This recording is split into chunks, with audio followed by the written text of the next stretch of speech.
Hello and welcome back to another live with Cambrian Photography. This is our news and updates, and yes, we've had a wonderful week. It's been absolutely brilliant. So, comments coming in straight away. Look at that, Joel. Goodness me! Hello, everyone. Hello, David. It was great to see you the other day. Yes, we have. And had you, Mark, last week. And we've had Mark in as well, so it's been lovely. Bringing your bottles in. Yes, my name is Paul Davis, and this is my colleague. Yes, I pointed the right way. This is my colleague, Joel Longbone, here giving you our news and updates this week. So, yes, there's a lot to talk through. The shop's getting a little bit busier, which is nice. So we're going to talk a little bit about that. Also, it's very hard not to talk about what's been very, very sort of frontal in the news this week as well, which is the R5 and R6 cameras from Canon. So we're going to be digging into those a little bit, giving our thoughts and opinions on those. And also we're going to tackle the question, well, me and Joel are going to give our opinion on what cameras we think are the best cameras. So I know, we're going there, Joel. We're going there, so it's happening. But if you have an opinion on what is your best camera, please drop some comments in below. We'd love to hear what is what you say is the ultimate best camera, and we're going like money no option. It's absolutely just out there, whatever you want to do, basically. So hello, Nige. Yes, hi Nige. How's it going? You okay? Yeah, shop's been getting busier and busier to the point where it's not only been me and you in the shop, Joel. So we've wrote Sarah back in. Tried to stop her because she'll end up hugging people. She almost tried hugging Erica earlier because she hadn't seen her in so long. She did. And because of this, we had to put in new PPE regulations, didn't we? The risk assessment had to be adjusted. And do you think we should show Sarah's new PPE sort of outlay and how she has to dress in the shop? Yeah, I think that would be wise. All right. I mean, maybe. Oh, here we go.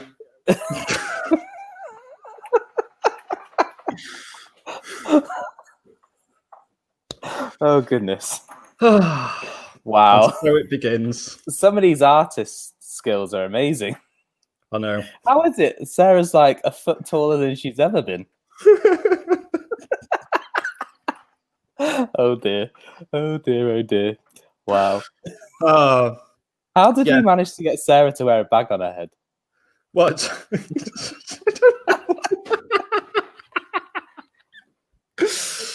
On for long. Oh dear me. Yeah, so I haven't mic'd up Sarah, so she's not on the mic, so she can only communicate in yes or no, and yes or. You know what's amazing, Joel? Actually, you know what's really, really funny. Can you notice that the face detection is picking up more on Sarah than it is on me? Yeah. That eye detect. Dearie me. Yeah. So. Sarah, have you enjoyed being back in the shop? To everyone watching at home, I think that was a nod. Yeah. The head will fall off. Are you enjoying your new PPE gear? No. Shame. Stop trying to hug people. More importantly, have you loved having... let me start again with that one. Have you loved seeing customers again and communicating with customers? Once again, just for the record states that was a nod. Yeah. Oh, it was great this week, actually, talking about seeing customers. We had a really nice customer drop Paul and I a crate of beers off and Sarah a bottle of bubbly. And just to say thank you for all the hard work we put in over the past few months with the videos and things like that, which was really, really kind. So thank you very much to that lady that brought those in. We're very grateful, especially Paul. We are indeed. Yeah. Sorry. I don't know how long Sarah's going to be behind me. I'm going to start dancing at this rate. Maybe she might sort of go away in a minute, but you know, she can do whatever she wants. No, then she's gone. In all seriousness, whilst Sarah has a paper bag on her head, we have taken the health and safety of both the three of us and all of our customers very seriously. We've got all of our screens up, and another two of our very kind customers have been printing out these 3D printed mask visors, and they've been helping a lot of people out around North Wales, but they gave some to us so that we could stay safe and keep you guys safe if we needed to be closer than 2 meters. But we've been working really hard to make sure that it was only me and Paul, and that we were 2 meters apart at all times with the screens, hand sanitizer, washing our hands regularly, etc. So definitely taking it seriously, even though we made a joke about Sarah wearing a bag on her head, given that she does want to hug our customers because she misses them a lot. But there we are. Make her stand on the naughty step. We'll have to nail her feet down for that. Oh dear.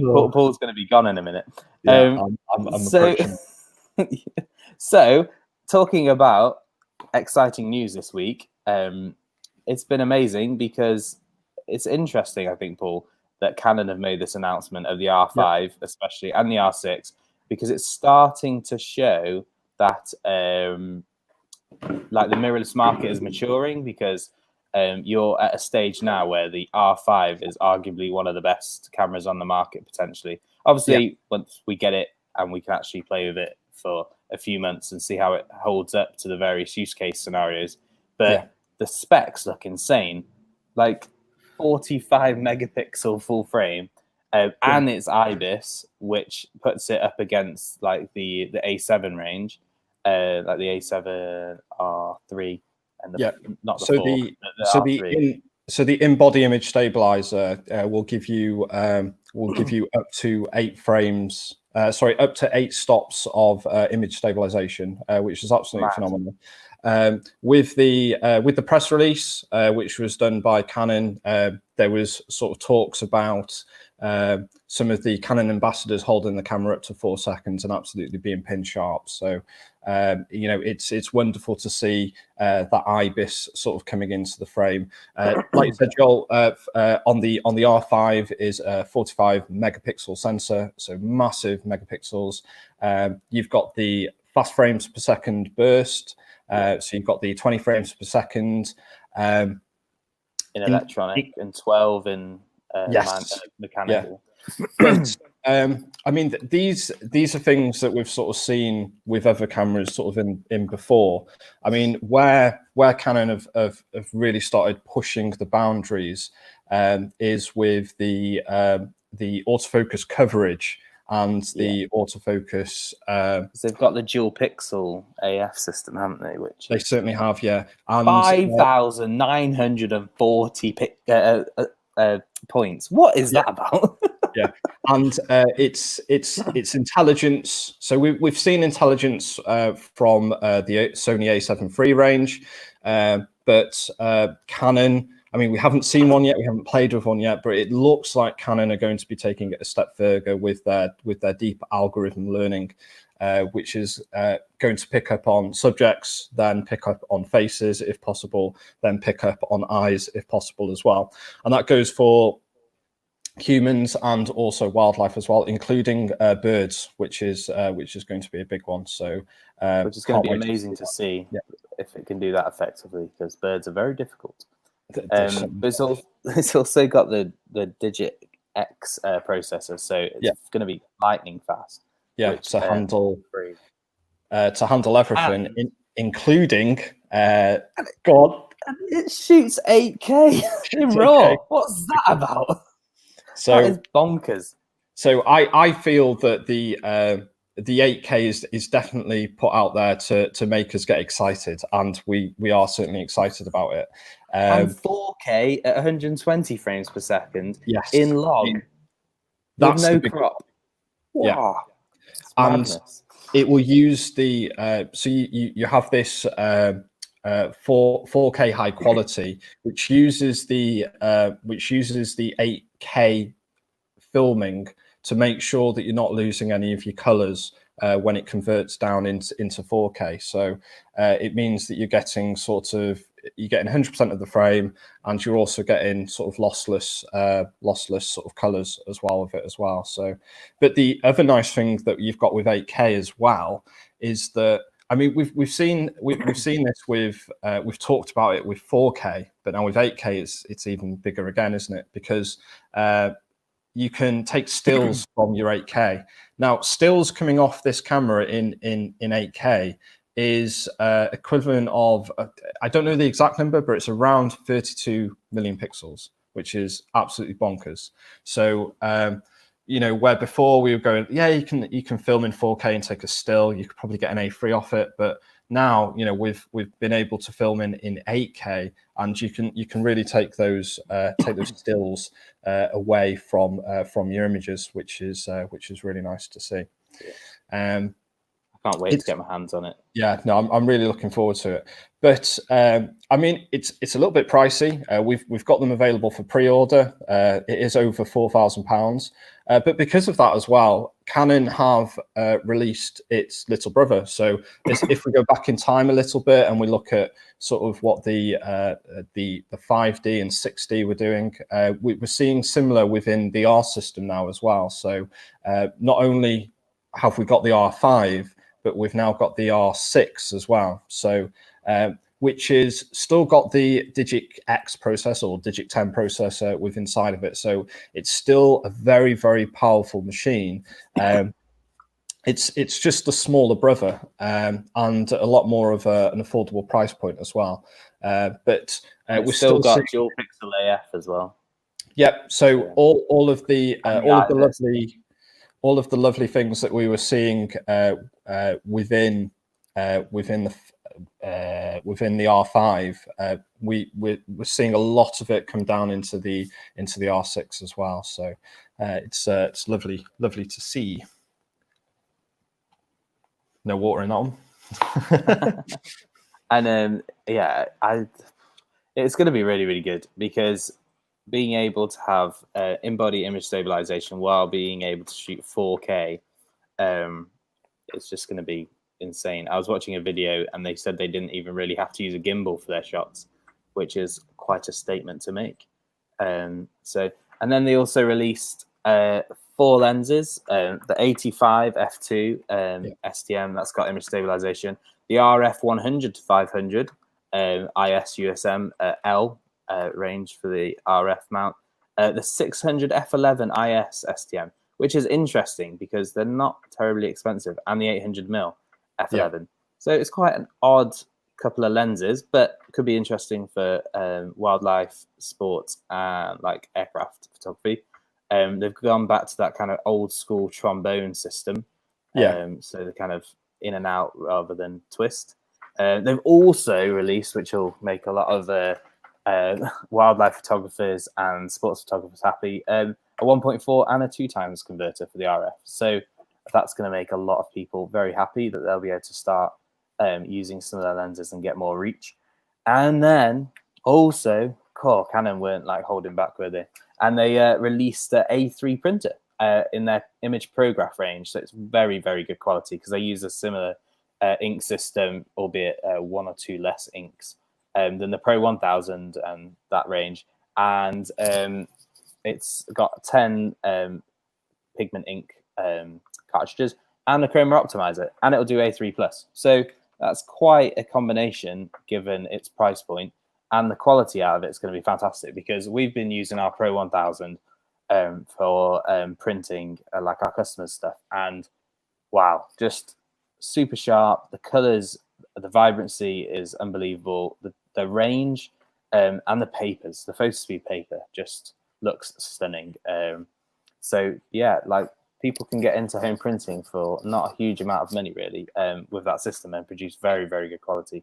And like Sarah says, we can spread the cost on finance. We certainly can. Check that out on the website. But yes, Canon making waves again. Those people who are slightly worried about whether they're going to lose out to Sony, they might not, because they put dual card slots on the R5 and the R6, which will make a lot of people, especially wedding photographers, very, very happy given the fact that when the R came out, everybody cried because it didn't have dual card slots. So hopefully that'll put people's mind at ease. So there we are. Yeah.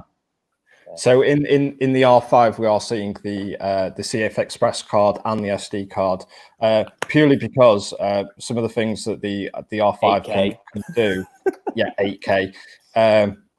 And the bit rate's going to be insane. It needs that speed basically. So and then in the R6, we are seeing dual SD XC slots as well. So yes, but it's very nice to see dual card slots again in the Canon range. So yes, no, that's brilliant. And as Joel said, you can check all of these are available on our website. I believe we're sporadically putting on the lenses. They will be available soon, but you can read all the information about the R5 and R6 on our website, which is cambrianphoto.co.uk. Now, Joel, the main question is though, is this new R5 the best camera you can buy? Wow, given the fact I've never held it, I don't know. The specs seem to suggest it's going to be very good.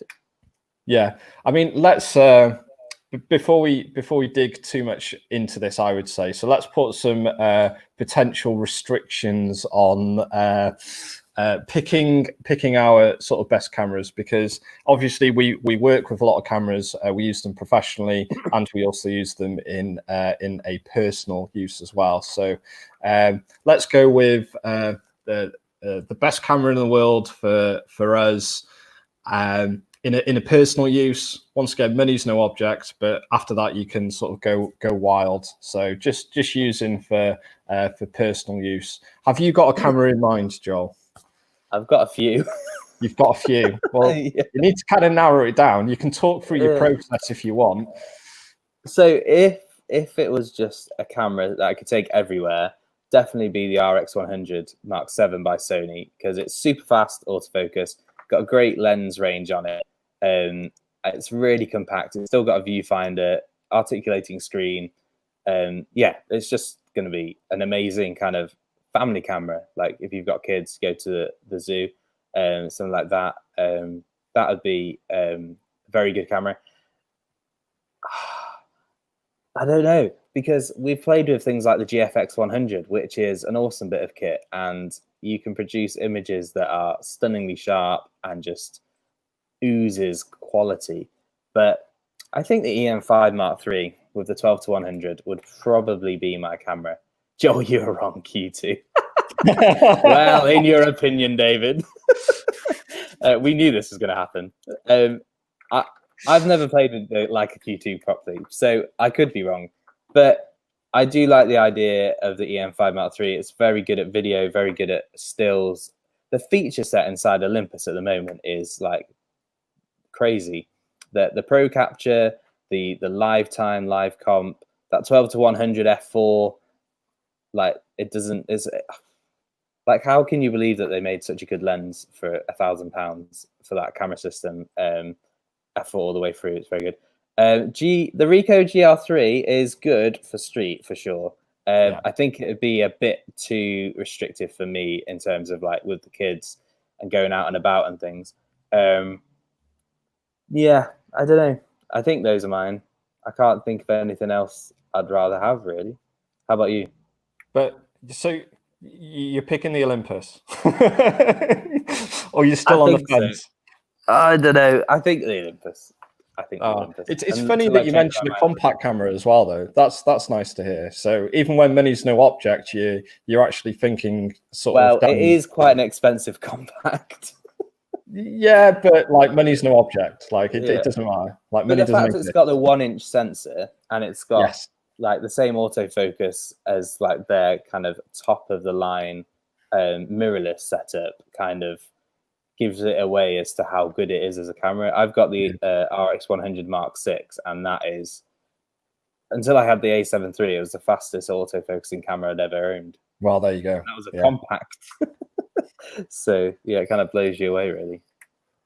No, that's brilliant. I mean, I would. So am I wrong, Paul? Am I wrong? You can tell me I'm wrong, like David Yeomans just did. No, you are wrong.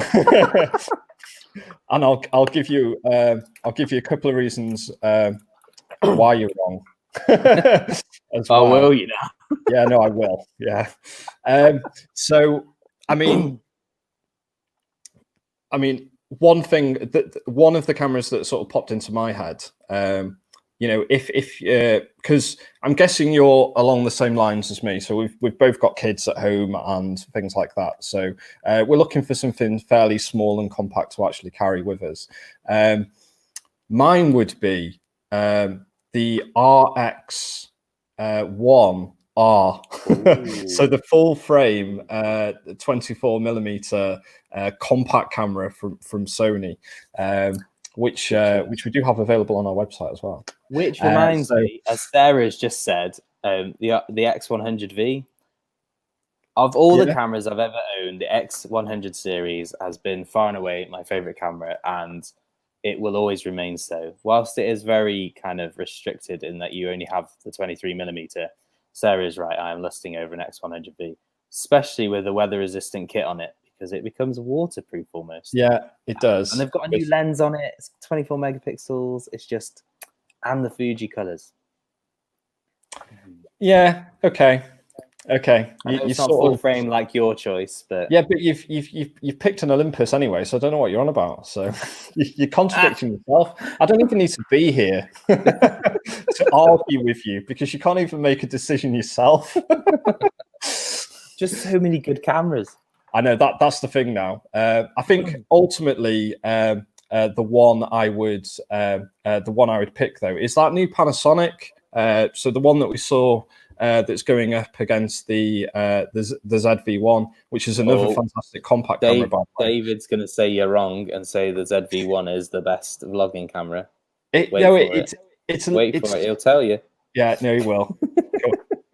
No, it is a little bit bigger. Okay, but so what you've got with the Panasonic is what is it? It's the GX100, isn't it? Yeah. Correct me if I'm wrong, anybody watching live. It's sort of made for vlogging, but it's incredibly tiny. Obviously shooting micro four thirds, so all the lenses that you put on it are incredibly tiny. But unlike sort of like a compact camera, you can put additional lenses on if you want as well, which is brilliant. But I think a lot of the time, GM, thank you, brilliant. Cheers, Rob. GM100. You're wrong. And there we go. David, you are wrong, Paul Davis. Thank you very much. I'm trying to put my point across, though. You've got the interchangeability, and once again, if I was picking a camera, and I couldn't use another camera, I'd probably want a little bit of flexibility of interchangeable lenses. I would want the flip screen because my kids love taking selfies and stuff. Really means to say is he likes taking selfies of himself and his beard. Yeah, with his dog when it's grown back. Yeah, you're still wrong. Still wrong. Oh, dear me. Hey, we'll have to get David on here, and he can answer the which camera is the best one. Yeah, but also the G100 has the added benefit of the microphone system, which apparently, although we've not tried it yet because we haven't seen it, is apparently very, very clever. Yes, which would be great as well, given that you wouldn't have to worry about sound and stuff like that. So who knows? That's brilliant. So you're having a G100 if money's no object. Which lens are you going to have on it? I'd probably the camera is useless without one. Money's not. I'd have a plethora, so I'd have a few, but probably for every day and just walking about doing stuff. Because it's just for personal use. I think I'll just have like the kit lens because it's a brilliant. Yeah, it's a great lens that comes with it. It's lovely and small. It's got the range on it. I'd be quite content with that because the image quality. I mean, once again, we haven't seen it yet, but from what we've been reading, it's going to be really, really good. But we're getting told off by David and David saying that the best camera is the one in your hand. Or what about the one on the tripod? you know, because if you're into long exposure and you're into a minute or two, there's no ibis that is going to take that kind of shakeout. Yeah, exactly. But yes, but if you were going to say the best camera is the one in your hand, then everyone's best camera is going to be a smartphone at this rate. So we can't be having that. We won't exist as a shop if smartphones are the best cameras in the world. I think we'll tackle smartphones on another day. I think that could be. I think what, to the floor like a rugby player. I don't like your smartphone camera. I'm going to tackle you to the ground. Yeah, that's exactly where I stand. So let's. Paul has a special hammer in the back of the shop. Yeah. Oh, dear me. No, it's. Oh, apparently, Mark, you're right, Mark. I do. I need to sort out my camera with a clean HDMI stream because Paul does look better looking than me. But that's true in real life, whether there's clean HDMI or not. Nigel's saying that the most important part is the 12 inches behind the lens. True. That's what. What's his face? Famous landscape photographer. It's gone. It's gone. Phil was in the same book as him. Yeah. Ansel Adams. Oh, there you go. I believe that's attributed to Ansel Adams. But it could be like the Harry Potter quote by Abraham Lincoln on the meme. Who knows? So, and Joel has big binoculars. Cheers, Andy. Yeah, Andy, we need you to fix a switch. Yeah, it's cool. Oh, David's saying the EM1X. The EM1X is an exceptionally good camera, given its size as well. With a 300mm f4 lens on it. Woof. No, it's very good, but bit big for me. So no, if you've got one of Nigel's hats on, it automatically reduces the... Oh dear, we're descending into silliness now. Shocking behavior. We would never be those people that would descend into silliness and put the owner of the business in a paper bag. Oh, fantastic. Yes, I think. But this is all mute, really, isn't it, Paul? Because both of us use A7 IIIs. Yep.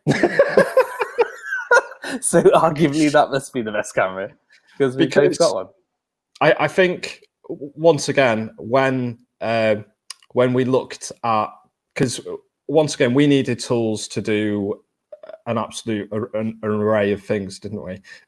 So obviously to do these live videos with, to do videos for demonstration videos, we've got a studio which I'm filming in at the moment. So we do portrait photography, wedding photography. So all of those things that we do, I think for an all-rounder, which is definitely what we do as a business. I think from a business point of view, yeah, I mean, an A7 III does really tick a box. So yes. There we go. That's it. And hopefully, you know, once we got our hands on the A7 III is the best one. See if that winds them up on the comments. The A7 III by Sony is the best camera in the world. Tweet. No. Oh, David Yeoman will be here in a minute saying you're wrong. No, it's wonderful. Poor Sarah, the best waterproof camera bag. Is that because of her falling in a river? Yep, I would have thought so. Joel, any last thoughts for today before we round it up? I think just a hello to everybody. Hope you're all doing well. Thank you for watching, and we'll see you next week. But I'll let Paul do his outro with the whole click, like, subscribe, click the bell icon, make sure you don't miss anything. Give us a share. A love heart. We should have another love heart versus like for your hair or something again. That's quite good. There's no hair to love or like. It's all gone. So maybe we should do one next week. Maybe we should go whether you should get a skinhead or not. So oh dear, no. Nobody wants to see that. As Joel said, thank you very much for watching. It's absolutely wonderful having everyone comment live. We can't do these live videos without you, so please keep tuning in live. It's always lovely to see you.